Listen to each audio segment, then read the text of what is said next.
Halo teman-teman semuanya, apa kabar? Selamat datang kembali di channel Study Student bersama saya Sabriansyah. Dan dengan sangat senang hati, saya akan memperkenalkan playlist baru di channel Study Student yang nama playlistnya adalah konsep pemrograman berbasis objek atau konsep PBO begitu. Jadi kita di video kali ini akan masuk ke pengantar dari playlist pemrograman berbasis objek dulu gitu ya. Kita langsung ke slide-nya aja apa yang akan kita bahas pada video kali ini. Oke, jadi kita berada di konsep PBO, playlist konsep PBO. Kita masuk di episode pertama. Kita akan membahas mengenai pengantar pemrograman berbasis objek, begitu. Oke, yang akan kita bahas pada video kali ini. Hal-hal mengenai pemrograman berbasis objek atau mata kuliah pemrograman berbasis objek. Kemudian prasyarat apa yang harus diikuti oleh teman-teman supaya bisa belajar di pemrograman berbasis objek ini. Kemudian materi-materinya apa aja yang akan kita bahas di playlist pemrograman berbasis objek ini. Kemudian yang akan kita bahas juga konsep pemrograman berbasis objek, konsepnya, konsep PBO. Kemudian konsep pemrograman prosedural, kita akan versusin atau kita akan bandingin, kita akan compare dengan PBO. Kemudian analogi, nah ini yang paling seru nih. Analogi pemrograman berbasis prosedural atau pemrograman prosedural versus pemrograman berbasis objek. Itu kita akan perbandingin analoginya juga. Oke. Yang pertama hal-halnya dulu, hal-hal mengenai PBO ini atau mata kuliah PBO ini. Saya dapat di semester 3, jurusan saya informatika, lanjutan dari mata kuliah DDP atau algoritma 1 atau dasar-dasar pemrograman gitu ya. Jadi kalau misalnya di dasar-dasar pemrograman itu kan kita membahas mengenai intinya dasarnya saja dari pemrograman. Ada if, ada variabel, tipe data, ada perulangan, ada function, ada array gitu. Jadi ini adalah lanjutan dari itu, konsepnya beda. Oke, konsep dan implementasi diletakkan beda playlist. Ya, jadi saya masih terinspirasi dari playlist saya yang DDP gitu ya, karena gini, karena di playlist DDP itu kan hanya fokus ke konsepnya. Nah, nanti pada saat implementasinya kita bisa pakai playlist itu untuk berbagai macam bahasa pemrograman, seperti halnya untuk yang playlist konsep pemrograman berbasis objek ini gitu. Nah, dengan demikian implementasinya bisa dengan bermacam-macam bahasa pemrograman dengan konsep playlist, konsep PBO ini gitu. Ya, jadi misalnya nih nanti kita mau implementasi pakai C++ untuk yang OOP-nya atau PBO-nya, boleh. Referensinya atau konsepnya ada di playlist ini. Oke, kita mau ke Python. Berarti konsepnya masih di sini. Tinggal kita sesuaikan aja dengan bahasa pemrograman Python gitu. Misalnya kita mau ke Java, konsepnya di sini juga.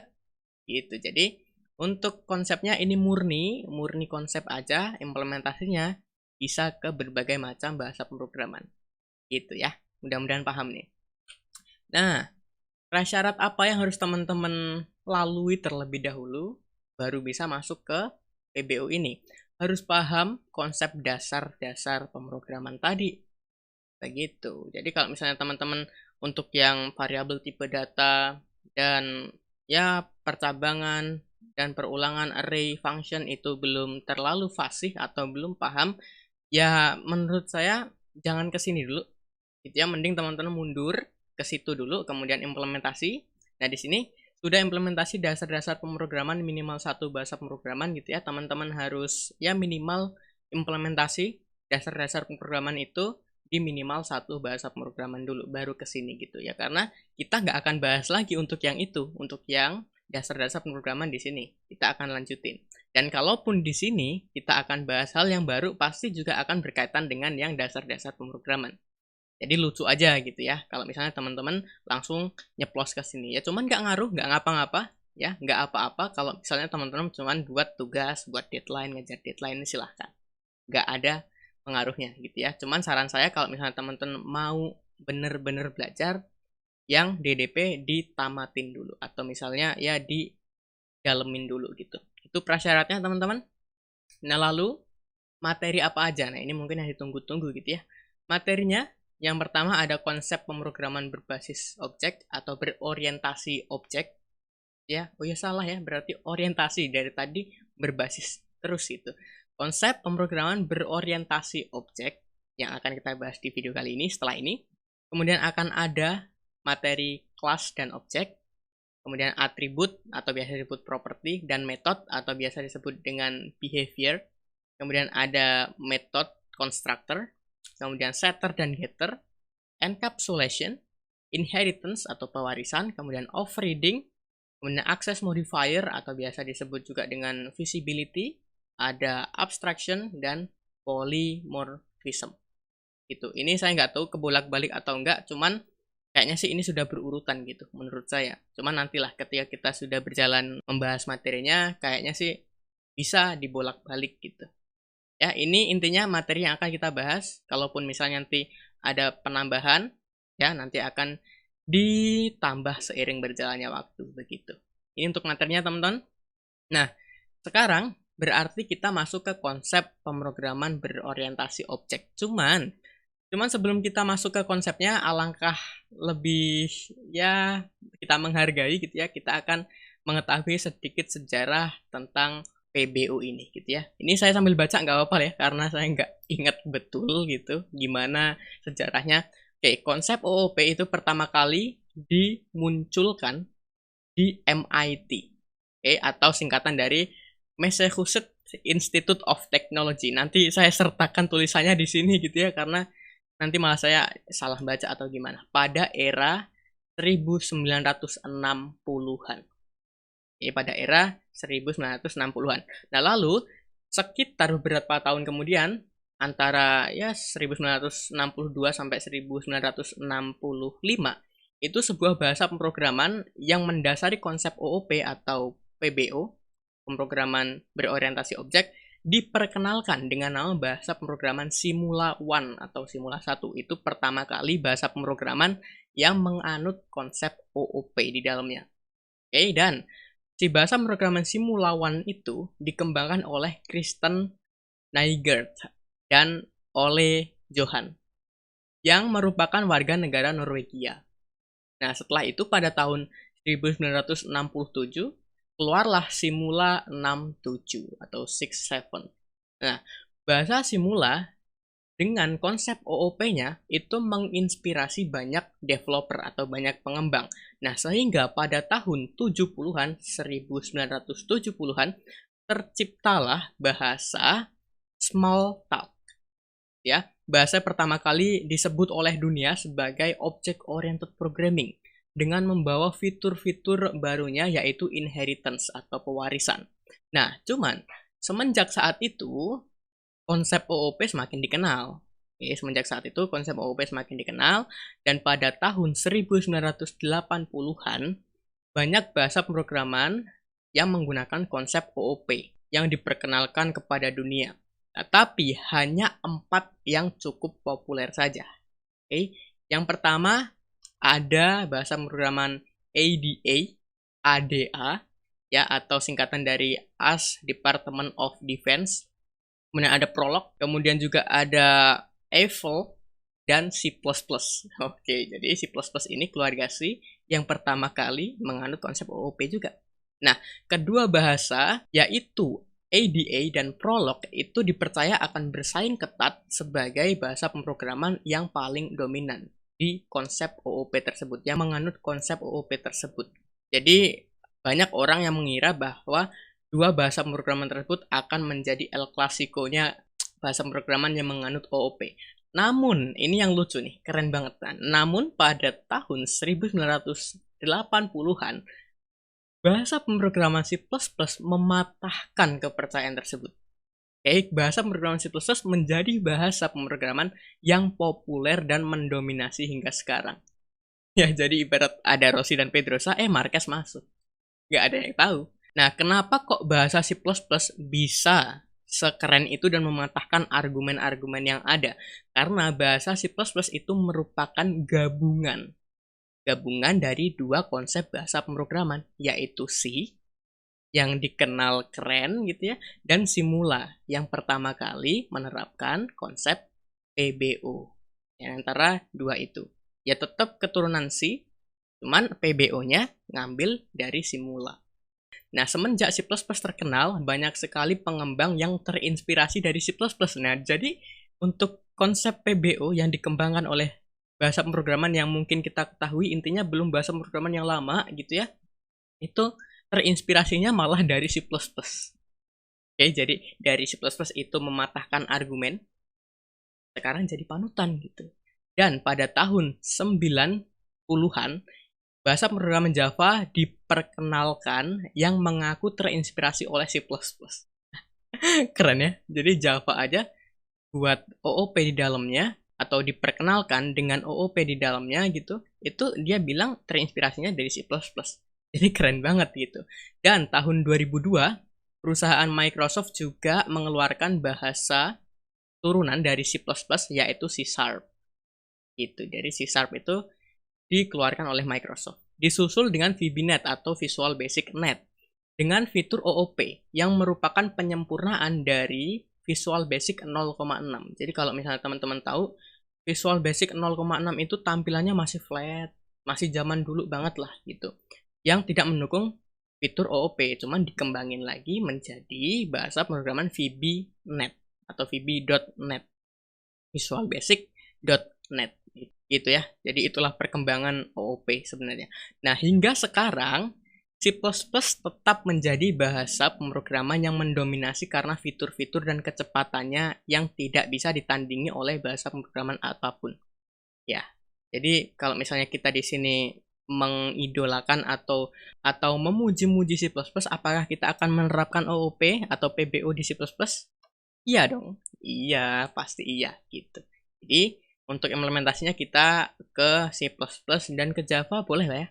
Oke, ke Java boleh. Jadi kita sekali jalan konsep OOP iya, berarti nanti OOP di Java iya, OOP di C++ iya. Jadi seminggu 3 kali upload video, siapa takut gitu.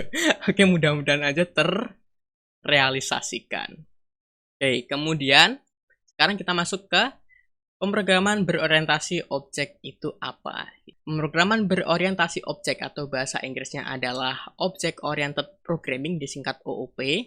Mungkin teman-teman udah nggak asing dengan kalimat ini gitu ya. Merupakan paradigma pemrograman berdasarkan konsep objek. Nah, yang berisi data dalam bentuk field atau dikenal juga sebagai atribut, serta kode dalam bentuk fungsi atau prosedur yang dikenal juga dengan metode. Gimana teman-teman? Bingung? Ya, sama. Saya juga agak sedikit bingung di sini. Cuman kita lanjut aja. Semua data dan fungsi di dalam paradigma ini dibungkus dalam kelas-kelas atau objek-objek. Bandingkan dengan logika pemrograman yang terstruktur atau prosedural. Setiap objek dapat menerima pesan, memproses data, dan mengirim data ke objek lainnya.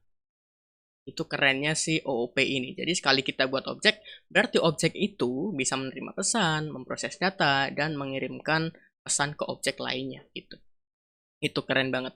Nah, model data berorientasi objek dikatakan dapat memberi fleksibilitas yang lebih, kemudahan mengubah program, dan digunakan luas dalam teknik peranti lunak skala besar. Lebih jauh lagi, pendukung OOP diklaim atau mengklaim bahwa OOP lebih mudah dipelajari bagi pemula dibandingkan dengan pendekatan sebelumnya. Nah, dan pendekatan OOP lebih mudah dikembangkan dan dirawat. Ini menurut Wikipedia. Ya.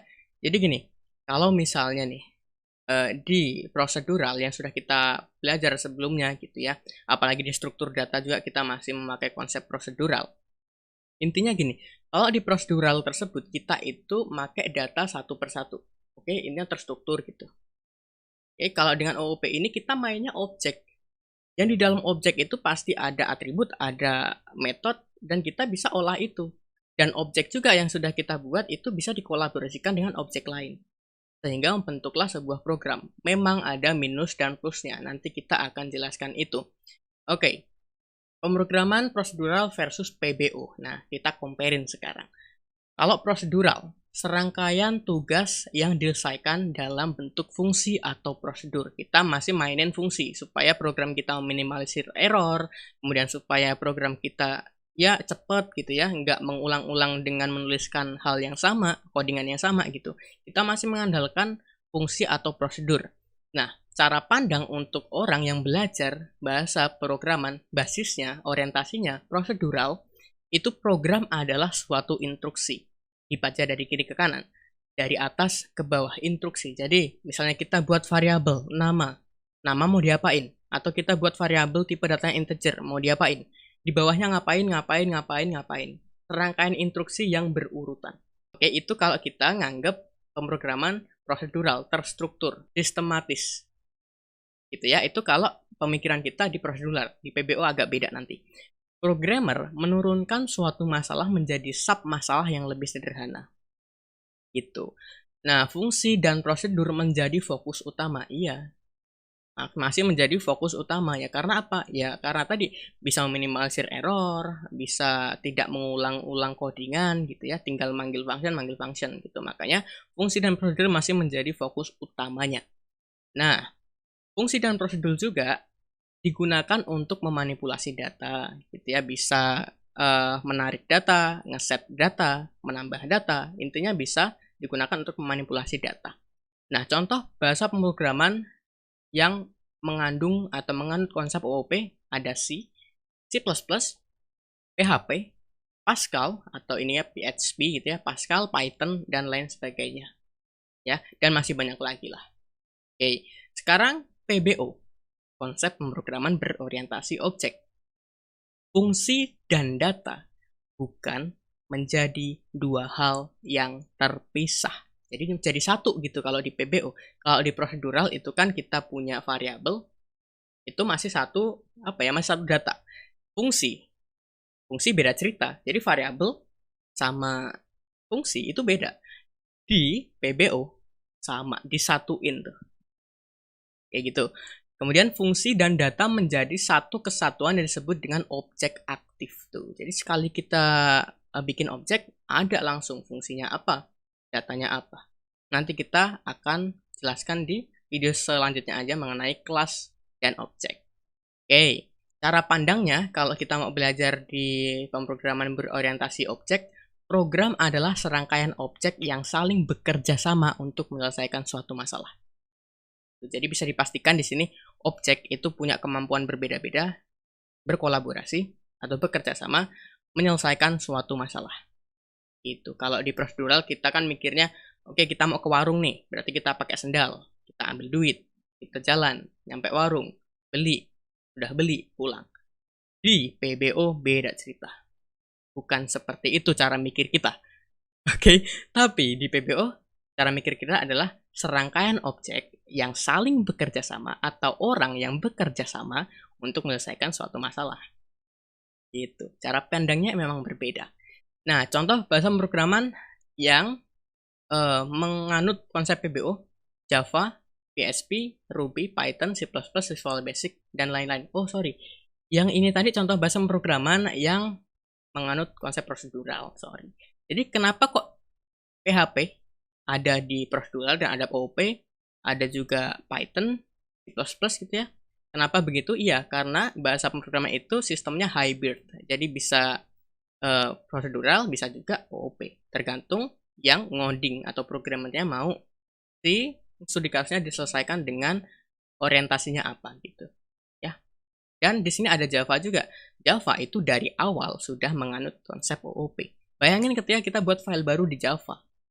Oke, ada kelas di situ, kemudian ada metode di situ. Itu sudah sedikit menganut konsep OOP sebenarnya. Gitu ya. Oke, kemudian kelebihan prosedural dan kekurangan prosedural. Oke, jadi yang pertama kelebihannya dulu ya. Kita puji-puji dulu. Memiliki algoritma pemecahan masalah yang sederhana, standar, dan efektif. Iya, karena mikir kita kayaknya mikir dari step gitu. Langkah. Oke, penulisan program memiliki struktur logika yang benar dan mudah dipahami. Oke, program hanya terdiri dari 3 struktur dasar, yaitu struktur berurutan, ya, step by step, struktur seleksi, dan struktur perulangan. Gitu. Jadi di situ cuman ada intinya program dibaca berurutan, terus struktur sistematis, dan ada perulangan di situ. Kemudian kemudahan implementasi untuk compiler dan interpreter. Jadi si compiler jauh lebih mengkonversi si codingan prosedural itu jauh lebih cepat gitu. Oke, makanya mudah dibaca atau mudah implementasinya untuk compiler dan interpreter. Mudah ditelusuri, oh iya karena bacanya enak dari atas ke bawah, dari kiri ke kanan. Memiliki dokumentasi yang baik. Oke, ukuran program yang dibuat kecil, nah di sini. Atau program yang dibuat itu ukurannya relatif kecil. Jika dibandingkan dengan yang program kita menganut konsep OOP atau PBO atau programan berorientasi objek, Object Oriented Programming gitu ya. Oke, runtime cepat dan penggunaan memori yang sedikit dibandingkan PBO. Jadi runtime-nya cepat, intinya apa ya, runningnya kita untuk ngejalanin program dengan prosedural itu lebih cepat ketika dibandingkan dengan PBO. Penggunaan memori yang lebih sedikit ketimbang PBO, iya. Itu. Dan lain sebagainya mungkin teman-teman bisa cari kelebihan dari prosedural ini. Kekurangannya sekarang, program sangat sulit untuk proses pengembangan. Kemudian, fungsi yang tersedia susah untuk diubah tanpa harus mempengaruhi fungsi sistem secara keseluruhan. Karena gini deh, apa ya, namanya prosedural dari step ke step gitu. Kalau kita mau manipulasi satu step aja, itu pasti berpengaruh ke step yang lain kan. Nah, itu kelemahannya prosedural. Itu. Jadi, kemudian mungkin dapat bekerja dengan baik pada saat terisolasi, tapi tidak pada saat terintegrasi dengan sistem lain. Jadi gini, sekarang, apalagi zamannya sekarang gitu ya, kita itu punya aplikasi cuman datanya bisa ngambil dari aplikasi lain. Contoh, ketika misalnya kita login ke akun apa, gitu ya, cuman di situ loginnya harus pakai akun Facebook atau Google. Pernah lah ya, pernah. Nah, itu mungkin tidak akan bisa terselesaikan dengan prosedural. Gitu, makanya balik lagi ke poin awal. Program sangat sulit untuk proses pengembangan. Gitu. Ya, mudah agak ya saling berkesinambungan begitu. Itulah kekurangannya prosedural. Sekarang, kelebihan dan kekurangan PBO. Oke, kelebihan PBO, representasi dunia nyata. Kebebasan pengembangan, ya. Peningkatan kualitas, oh iya pasti. Kemudian kemudahan pemeliharaan. Artinya kayak tadi loh, kalau misalnya prosedural kita, itu kan masih bacanya step by step kan. Ketika kita ngubah satu step atau manipulasi satu step akan berpengaruh ke step yang lain. Nah, dengan PBO itu pemeliharanya enak. Jadi apa ya, dia berdasarkan objek tadi gitu. Objek itu punya akses atau punya kerjaan yang beda-beda. Jadi, kalau kita mempengaruhi objek atau kita memanipulasi objek, yaitu yang akan berpengaruh cuma objek satu itu, yang lain enggak. Jadi, itulah kenapa kemudahan dalam pemeliharaan. Itu. Kemampuan yang tinggi dalam modifikasi, gampang modifikasinya. Kemudian, reusability atau penggunaan kembali program yang sudah dibuat. Jadi, enak banget gitu. Tinggal, misalnya kita punya satu objek, objek ini bisa dipakai di objek yang mana aja gitu. Ya, di reusability, penggunaan kembali program yang sudah dibuat. Itu baru objek ya, itu baru objeknya, belum programnya. Kemudian kelebihannya kolaborasinya lebih enak, aman dan lain sebagainya. Gampang ya. Itu kelebihan dari PBO dan masih banyak yang lainnya teman-teman mungkin teman-teman bisa cari atau bisa simpulkan kalaupun teman-teman lebih jago gitu. Kekurangan PBO, untuk beberapa programmer butuh waktu untuk terbiasa dengan PBO, apalagi dengan cara pandang. Ya, itu agak butuh waktu lah untuk terbiasa dengan konsep PBO. Ukuran program yang dibuat dengan metode PBO cukup besar. Ya, walaupun nggak besar-besar banget sampai 1 giga ya enggak, cuman lebih besar dibandingkan ketika kita membuat program yang konsepnya prosedural. PBO sedikit lebih besar. Runtime lebih lambat dan penggunaan memori yang lebih banyak dibandingkan prosedural. Iya. Kenapa kok lebih lambat? Karena tadi, kalau di prosedural itu kan lebih cepat ya, lebih cepat ketimbang PBO. Cuman kalau PBO itu lebih lambat. Kenapa? Karena gini, kalau di prosedural itu kan, ya balik lagi ke tadi, dia mainnya instruksi, per instruksi. Jadi gampang banget dibaca, thread, running. Nah, di PBO beda cerita, objek mainnya. Jadi objek ini butuh objek mana? Objek ini misalnya butuh lagi objek mana lagi?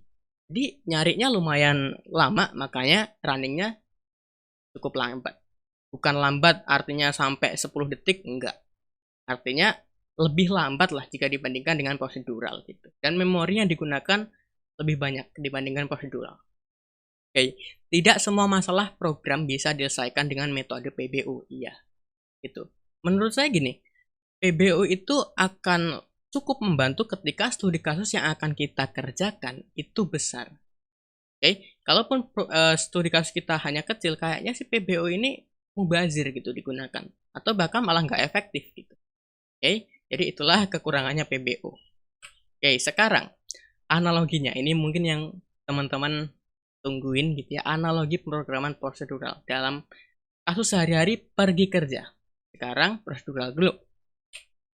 Misalnya ada orang mau pergi kerja, berarti dia harus bangun tidur dulu, instruksinya bangun tidur, siapin pakaian, kemudian mandi, kemudian sarapan, kemudian apalagi sampai nanti ujungnya berangkat kerja. Ingat, ini kegiatan atau yang dilakukan oleh dia. Nah, bayangkan ketika ada orang lain. Ya, orang lain ini itu akan melakukan hal yang sama, instruksinya sama gitu. Kayak orang yang pertama. Cuman bedanya ini nggak nyontek, tapi ini ngerjain sendiri. Jadi masing-masing orang ini ngerjain, ya bangun tidur, siapin pakaian, kegiatannya itu sendiri-sendiri gitu. Ini tanggungannya ini tanggungannya ini. Orang pertama tanggungannya juga ini, orang kedua tanggungannya pun ini.